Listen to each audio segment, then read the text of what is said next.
آپ اور میں جب سکول پڑھتے تھے، یہ میں اس دور کے بچوں کی بات نہیں کر رہا، یہ کم از کم جو 35-40 سال سے اوپر کی عمر کے ہیں، تو 8 آنے ملتے تھے روز، یا کوئی 1 روپیہ ملتا تھا، تو اس وقت 1 روپیہ بھی بڑا لگتا تھا۔ اور کبھی عید پہ یا کسی موقع پہ یا گھر میں کوئی مہمان آ جائے اور وہ 5 روپے دے جاتے تو لگتا تھا کہ آج تو خیر ہی ہو گئی ہے۔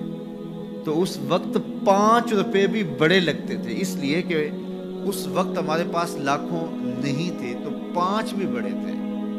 اور آج اگر آپ کو کوئی 5 دے تو آپ اس کی طرف ہنس کے دیکھیں گے، یہ مجھے کیا دے رہے ہیں؟ تو جب آپ نے لاکھوں نہیں دیکھے تھے تو 5 بھی بڑے لگتے تھے، اب لاکھوں دیکھ چکے تو وہ 5 کتنے چھوٹے لگتے ہیں۔ تو آج 60 سال بڑے لگتے ہیں، لیکن جب قیامت کا ایک دن 50,000 سال کا دیکھیں گے تو یہ بہت چھوٹا سا دن لگے گا۔ تو حضرت شیخ ختلی بولے الدنیا یومن، دنیا ایک دن ہے، وَلَنَا فِيهَا صَوْمٌ، اور ہم اس کو روزہ رکھ کے گزار رہے ہیں۔ دیکھو جنہوں نے صبح سے لے کر اس وقت تک روزہ رکھا ہے، دن تو ان کا بھی گزر گیا۔ بیمار بھی ہوں گے آپ میں سے کئی، شوگر کے مریض بھی ہوں گے، مریض کے لیے دن کاٹنا اور روزے سے کاٹنا اور زیادہ مشکل ہو جاتا ہے، لیکن کٹ ہی گیا نا۔ تو جب ہم روزہ افطار کر رہے ہوں گے، ٹھنڈا اور میٹھا مشروب حلق سے نیچے اتر کے رگوں کو تر کر رہا ہوگا، تو ایک عجیب طمانینت ہوگی۔ اگر کوئی شخص ایسا ہو جو افطار کے دسترخوان پہ بیٹھا ہو اور اس نے روزہ نہ رکھا ہو اور سستی سے اس نے سارا دن کھاتے پیتے گزار دیا، تو اب جب روزہ کھلے گا تو اس کے دل میں خیال آئے گا یہ ماڑا سا آدمی بھی تو روزہ رکھ کے سارا دن کاٹ گیا ہے، تو اگر میں بھی رکھ دیتا تو یار دن تو میرا بھی گزر ہی جانا تھا۔ لیکن اس کو وہ رسمن ساتھ تو لے رہا ہوگا، لیکن اگر اس نے روزہ نہیں رکھا تو اس کے لیے اس میں کوئی لذت نہیں ہوگی، اس کے لیے کوئی راحت نہیں ہوگی۔ وہ سوچے گا کہ یار میں بھی روزہ رکھ کے گزار دیتا تو دن تو گزر ہی جانا تھا، اس کا بھی تو گزر گیا، میرا بھی تو گزر ہی جانا تھا۔ تو جب قیامت کے دن بڑے بڑے بد اعمال کرنے والے، برے اعمال کرنے والے جب سزائیں پا رہے ہوں گے تو وہ دیکھیں گے کہ یار اس فقیر کی زندگی بھی تو گزر ہی گئی تھی، اس شخص کا بھی تو وقت گزر ہی گیا تھا۔ تو حضرت داتا گنج بخش علی اجویری کے شیخ کہتے ہیں الدنیا یومن ولنا فیہا صوم، دنیا ایک دن کے برابر ہے اور میں روزہ رکھ کے گزار رہا ہوں، اپنی خواہشات کو روکتا ہوں، اپنی آرزوؤں کو روکتا ہوں، گویا ایک روزہ رکھ کے زندگی گزار رہا ہوں، تو زندگی تو میری بھی گزر جائے گی، اور جو نہیں روزہ رکھ کے گزار رہے تو زندگی تو ان کی بھی گزر جائے گی۔ تو فرمایا میں روزہ رکھ کے زندگی گزار رہا ہوں۔ اللہ اکبر۔ اس لیے اچھے لوگوں کی صحبت اختیار کرو، نیک لوگوں کے پاس بیٹھا کرو، یہ میری اور آپ کی ضرورت ہے کہ اچھے لوگوں کی صحبت میں جا کے بیٹھیں۔ جب اچھائی کی مجلس میں آپ بیٹھیں گے، میں بیٹھوں گا، تو کوئی خیر کی بات ملے گی جو ہماری آخرت اور دنیا کی بہتری کی ضامن بن جائے گی۔ یا جتنی دیر بیٹھے رہیں گے مجلس میں، کم از کم اتنی دیر تو برائیوں سے، گناہوں سے بچے رہیں گے اور دل میں نور اترتا رہے گا۔ اب کوئی فائدہ ہو نہ ہو تو یہ تھوڑی بات ہے کہ کانوں کو حضور کی احادیث نصیب ہو رہی ہے، حضور علیہ السلام کے فرامین جو ہے وہ سننے کو نصیب ہو رہے ہیں، تو اس کی برکات اترتی رہیں گی، اور آپ یہاں سے اٹھ کے جائیں گے بھی حدیث رسول کی خوشبو آپ کے ساتھ ساتھ چلے گی۔ تو اسی طرح برے شخص کے پاس بیٹھنے سے یا تو برائی اثر انداز ہوگی، اور اگر نہیں ہے تو پھر نیکی اثر انداز ہوگی۔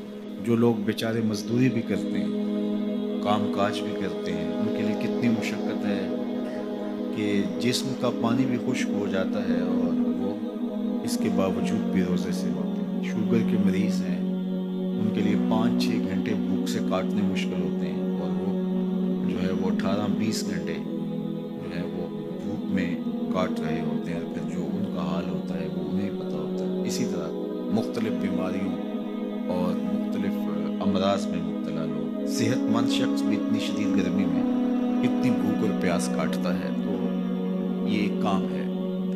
تو یہ کیوں کیا جاتا ہے؟ اس کا مقصد کیا ہے؟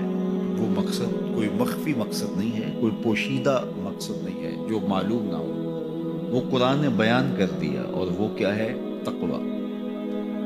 تمہیں روزہ اس لیے دیا گیا ہے تاکہ تم بھوک پیاس کاٹنے کے بعد اس نتیجے پہ پہنچو کہ تمہیں اتقاء کی دولت نصیب ہو۔ تو میں اور آپ 20 روزے گزار چکے ہیں، اب 21ویں روزے میں داخل ہو چکے ہیں۔ ہمیں ضرور اپنا جائزہ لینا چاہیے کہ کیا ہمیں مقصود کا کچھ حصہ نصیب ہوا ہے۔ اگر ہوا ہے تو ہمیں مبارک ہو، اور اگر نہیں تو ابھی موقع ہاتھ سے نہیں گیا، ابھی 10 دن ہمارے پاس باقی ہیں۔ تو بھرپور محنت کر کے، مشقت کر کے اپنے آپ کو اس منزل تک لے جانا چاہیے۔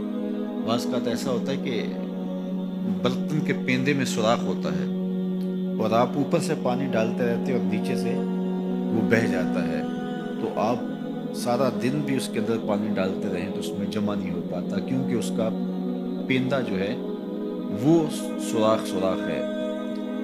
تو اگر ہم بھوک اور پیاس کاٹتے رہیں، کوئی نتیجہ نہ پیدا ہو رہا ہو، تو پھر ہمیں دیکھنا ہوگا کہ کہیں کوئی ایسا سکم تو نہیں ہے کہ جس سے ہمارا عمل جو ہے وہ پانی کی طرح بہہ رہا اور ضائع ہو رہا ہے اور اندر کچھ بھی نہیں ٹھہر رہا۔ اور روزے میں اللہ تعالیٰ ہمیں ایک موقع دیتا ہے ہم اپنے آپ پہ غور کریں۔ دیکھیے، میں اور آپ یہ کہتے ہیں کہ یہ جو اعمال بد ہیں یہ شیطان کی وجہ سے۔ شیطان ایک ایسا مکار، ایک ایسا زیرک، ایک ایسا چالاک دشمن ہے کہ جو ہمیں چاروں طرف سے حملہ آور ہو رہا ہے۔ یہ چمکھی لڑائی ہے شیطان کے ساتھ۔ اس نے کہا میں دائیں سے آؤں گا، بائیں سے آؤں گا، آگے سے آؤں گا، پیچھے سے آؤں گا، وہ کسی نہ کسی طریقے سے آتا ہے۔ اور جب شیاطین جکڑ دیے گئے، اب ہم دیکھیں کہ ہمیں جو بہکاتا تھا، ہمارے ساتھ مکر اور چالاکی کے ساتھ ہمیں راہ مستقیم سے ہٹانے کی کوشش میں لگا ہوا تھا، اب وہ تو جکڑ دیا گیا، اور ہم اس کے باوجود بھی گناہ کی زندگی میں کیوں ہیں؟ یہ میرے لیے اور آپ کے لیے ایک سوچنے کی بات ہے کہ جو چیز ہمارے بہکاوے کا سبب تھی وہ تو اب نہیں رہی، وہ تو جکڑ دی گئی، اور یہ پکی اور طے شدہ بات ہے کہ وہ واقعتاً جکڑ دیا گیا۔ تو اب ہم اس کے باوجود کیوں گناہوں بھری زندگی بسر کرتے ہیں؟ تو ایک ہمارے لیے یہ سوچنے کا موقع ہے، کیا شیطان کی مسلسل صحبت کے نتیجے میں کہیں ہم خود ہی شیطان صفت تو نہیں ہو گئے کہ شیطان بند بھی گیا ہے، اور اس کے باوجود اگر ہم کسی کو دکھ دے رہے ہیں، اس کے باوجود ہم کسی کی غیبت کر رہے ہیں، اس کے باوجود ہم کسی پہ ظلم کر رہے ہیں، اس کے باوجود اگر ہم رزق حلال کی بجائے رزق حرام اکٹھا کر رہے ہیں، تو پھر ہمیں دیکھنا ہوگا کہ کہیں ایسا تو نہیں ہے کہ شیطان کی مسلسل صحبت کی وجہ سے اس کی صفتیں ہمارے اندر تو پیدا نہیں ہوگی، اس نے ہمیں اپنے رنگ کے اندر رنگ تو نہیں دیا۔ شیطان کی وجہ سے ہم اتنے شیطان وصف ہو گئے، شیطان صفت بن گئے کہ شیطان رخصت بھی ہو چکا، جکڑا بھی گیا، لیکن اپنی عادتیں، اپنے اوصاف، اپنا رنگ ہمارے اوپر چڑھا گیا۔ ہم جہاں تھے اور وہیں کے وہیں کھڑے ہیں، اور ماہ سیام ہر سال آتا ہے اور گزر جاتا ہے، اور ہم جہاں ہوتے ہیں پھر وہیں کے وہیں ہوتے ہیں۔ بہت سارے لوگ جو ہیں وہ تو 5 گانہ نماز بھی پڑھنے لگ جاتے ہیں، لیکن رمضان المبارک کے بعد عید کے دن بھی فجر کی نماز چھوڑ دیتے ہیں، اور پھر اس کے بعد نمازوں کا تسلسل۔ تو اس کی مثال بیان فرمائی کہ اس خاتون کی طرح جو سارا دن سوت کاٹتی تھی اور شام کو اپنے ہاتھ سے اس کاتے ہوئے سوت کو توڑ دیتی تھی۔ تو قرآن نے کہا تم اس عورت کی طرح نہ ہو جاؤ جو اپنے ہاتھ سے کاٹتی ہے اور پھر شام کو اس کو توڑ کے ریزہ ریزہ کر دیتی ہے۔